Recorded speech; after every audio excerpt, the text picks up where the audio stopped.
AC Milan tampaknya belum dinaungi Dewi Fortuna di keikutsertaan mereka di Liga Champions musim ini.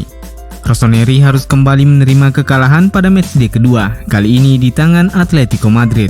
Diwarnai kartu merah Frankesi dan keputusan-keputusan kontroversial dari wasit, Rossoneri pada akhirnya harus mengakui keunggulan Los Rojiblancos dengan skor 1-2.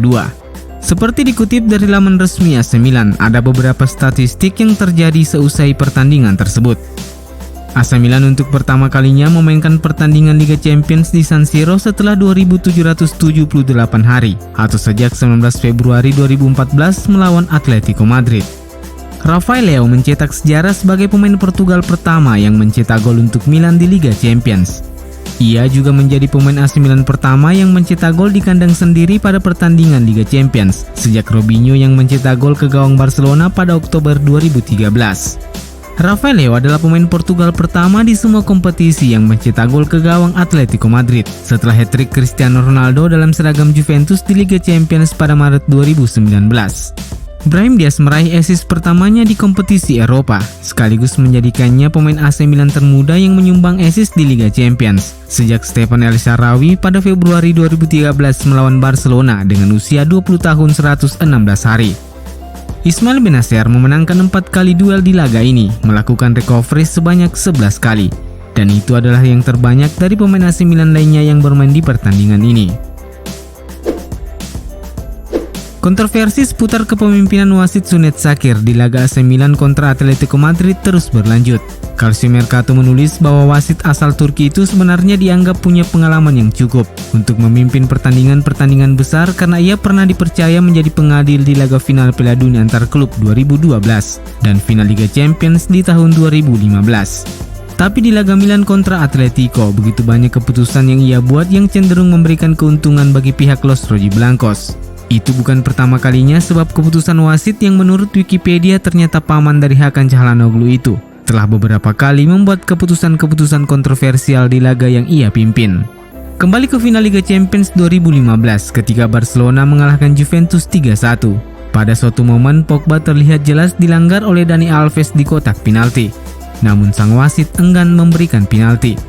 Kemudian di laga perempat final Liga Champions 2015 antara AS Roma dan FC Porto, Patrick Schick sempat mengalami kontak dengan pemain Porto Moussa Marega di dalam kotak penalti FC Porto. Akan tetapi Shakir justru menganggapnya hal itu bukanlah sebuah pelanggaran dan ia pun memilih untuk tak melihat VAR. Padahal di momen lainnya ia memutuskan melihat VAR setelah terjadi kontak antara Florenzi dan Alex Telles di kotak penalti AS Roma. Dan Porto pada akhirnya mendapatkan tendangan penalti dari momen tersebut dan berhasil mencetak gol dan menyingkirkan AS Roma dengan agregat 3-4. Dan seperti yang kita ketahui, Shakir kembali membuat keputusan kontroversial di laga AC Milan kontra Atletico Madrid.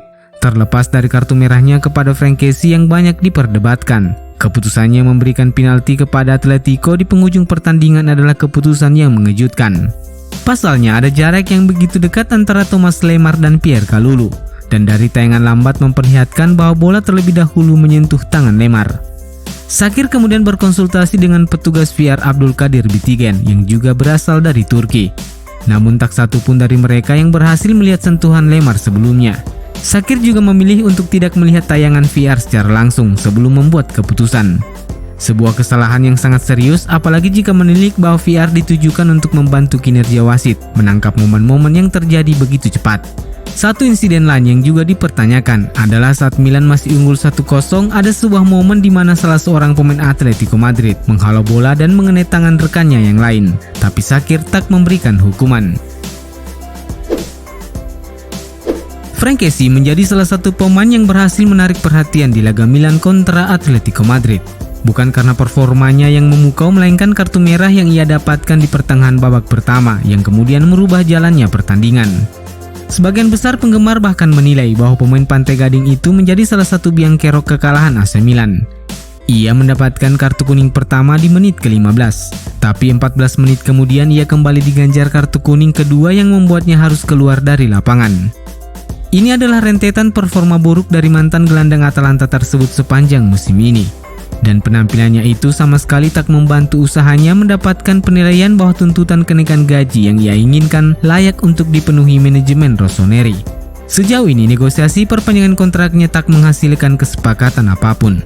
Kessie masih menolak tawaran senilai 6 juta euro per musim dan tawaran itu tampaknya adalah yang terakhir dari Milan. Masa depannya akan ditentukan di bursa transfer Januari ini. Ia masih bisa berada di Milan dengan catatan harus menurunkan tuntutannya. Tetapi jika ia ingin pergi, ia bisa memilih salah satu dari 11 klub Eropa yang saat ini berlomba untuk mengamankan tanda tangannya.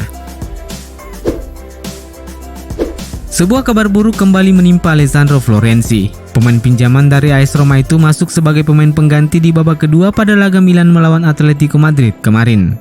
Tapi ia dipastikan akan kembali absen di pertandingan Milan melawan Atalanta karena kembali mengalami masalah pada lutut kirinya.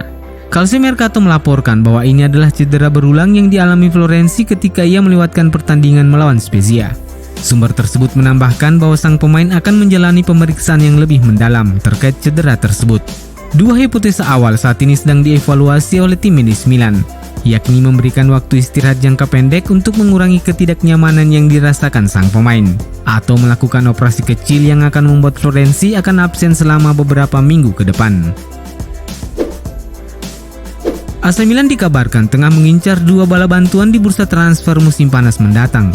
Jurnalis Rudy Galetti di Twitter mengklaim bahwa manajemen Rossoneri sedang memantau striker FC Basel Arthur Mendoka Cabral.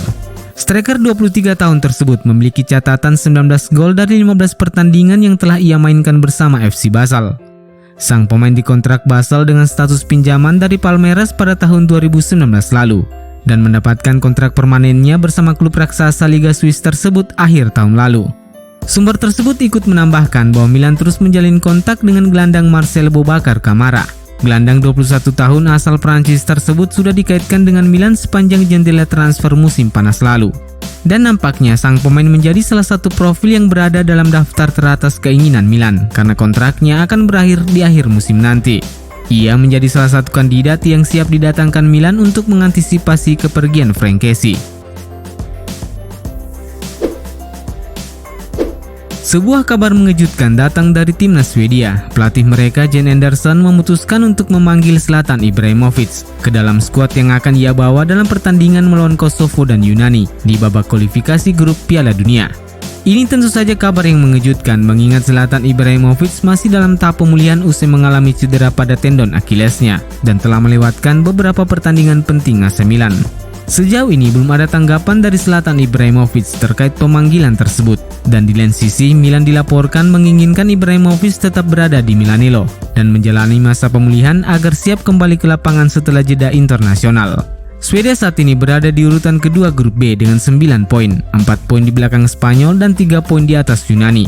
Mereka akan menghadapi Kosovo di kandang pada 10 Oktober dan menjamu Yunani di Friends Arena 3 hari kemudian.